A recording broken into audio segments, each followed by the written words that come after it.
Hello everyone, Q here. In this video, we're going to go over 20 facts about the new Assassin's Creed trailer, Valhalla, the new release coming later this year. But first, I'm going to show you the trailer. Here we go.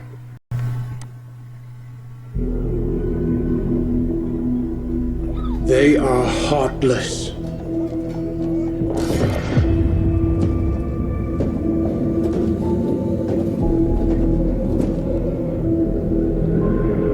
Godless barbarians.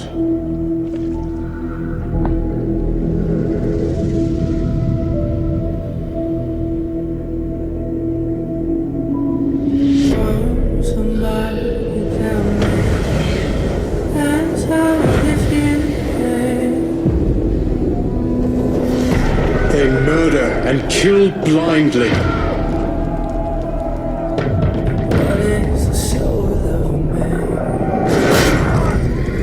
They scar the lands of England. Lands they will never defend, never love. The time has come to speak to them in a language they will understand.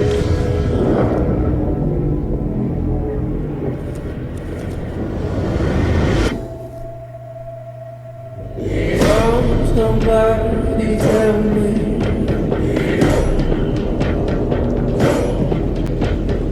Answer if you can.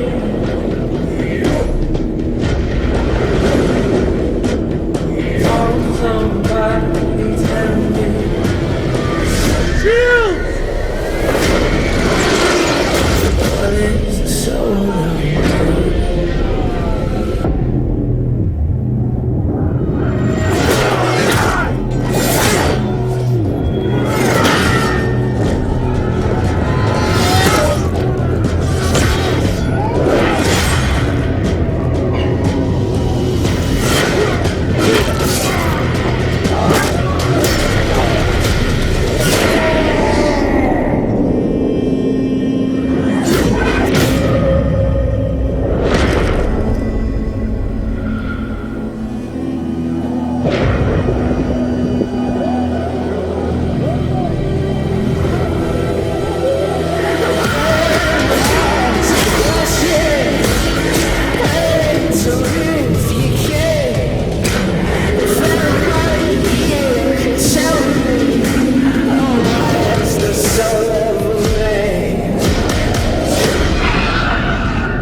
It's with us!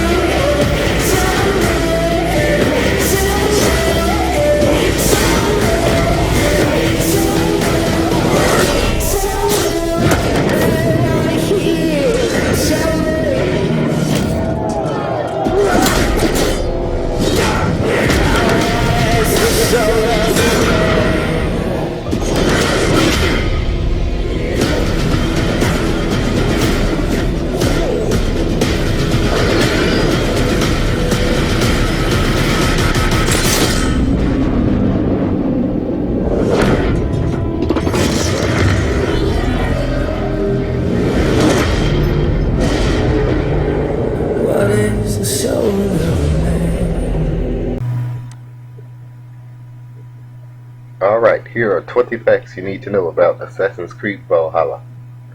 First, players can choose between a male or female protagonist. Basically, just like in the last Assassin's Creed, you can choose male or female characters to play as. And but the story mode didn't change. The story was basically the same. So, let's go on to the next one. Second, you will be able to build a colony for yourself and your Viking settlement.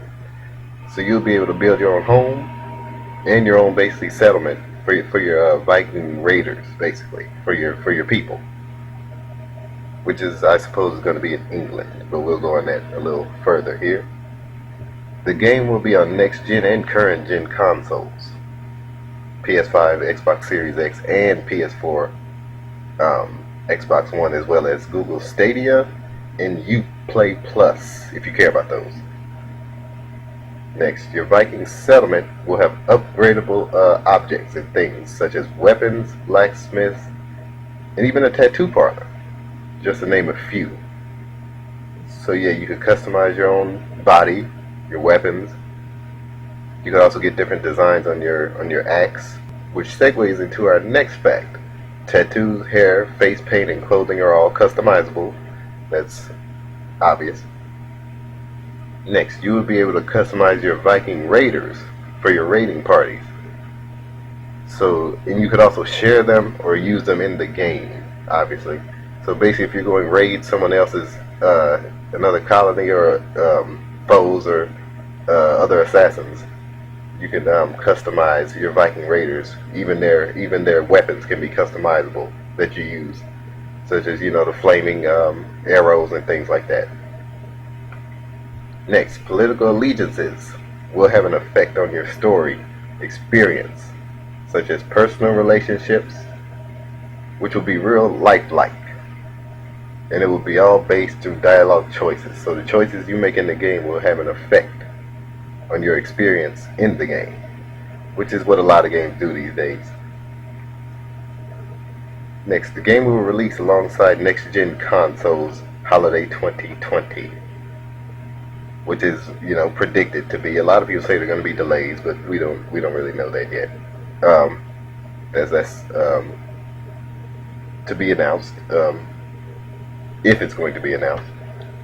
Next, this is the same development team that worked on Black Flag, as you can see by the trailer. And what Ubisoft did, they had to do that because Black Flag was considered a lot of people's favorites. And they really like that one, and they want to use that one for that development team to make this game, which makes a whole lot of sense considering the Vikings were based at sea. Next, this is not the end of a series for Assassin's Creed games, meaning many predicted that this game was going to be the last Assassin's Creed game. That's not true according to the devs, according to the developers. So yes, Assassin's Creed will not be the last Assassin's Creed. Next, the story mode will follow a Viking raider by the name of Eivor, who will lead his people out of Norway and settle into England, as I told you earlier. Next, Eivor will run across a group of assassins in England, and almost like every other Assassin's Creed game, there will be no strange. Eivor will run across a group of assassins in England, just like in every other Assassin's Creed game, that he will have to deal with throughout the story and gameplay of the game, which is basically like every other Assassin's Creed. King Alfred is based out of Wessex. He is the antagonist, he is the opponent of Eivor and the Vikings, but he will not be the main antagonist. There will be others, as you saw in the trailer. He does have others that he commands to. And there may be another, probably on his level, that he's probably fighting against that we may have to deal with that we didn't see in this trailer. So, that's to be determined. Next, the game will include major English cities. London, Wessex, Winchester, and Jorvik. If I said that correctly. Hopefully I said that correctly. And I believe it may include more. Obviously, it'll include more areas, not just England. It'll be way more, territories, because they have to leave other areas to come here, but come to England. But yeah, next, Vikings will use ships, obviously, to traverse. Hence, the Black Flag development team. Throwing weapons such as axes will be customizable, of course, and will be a main combat option of choice. But of course, the Assassin's Blade returns as well, as you saw at the end, defeating the big man. Shields will reportedly be used more often in this game. You will be using shields much more than any other previous Assassin's Creed game. So that'll be interesting, seeing how you get through different enemies or using the shield to protect yourself from other enemies. Next, players can attack fortresses from their ships by sea with their Viking raid and enter large-scale battles, which will also be a main part of the story mode. So that's interesting. Isn't it? That's very interesting. That's going to be, well, you kind of saw it at the beginning of the trailer. The protagonist will have a bird companion, a raven companion, just like used in Odyssey. So that's cool. Also, the game takes advantage, of haptic feedback in the control of next-gen controllers. So if you want to take advantage of that, you will need a Series X or a PS5 to take advantage of that haptic feedback in the controller. And you can feel the impact of different hits given or taken in the game. So yeah, that's pretty much why you'd want it on next-gen consoles, even though there will be a limited supply of them. But thank you for watching this video. I'll be doing more of these, and thank you for watching. I am Q, and take care.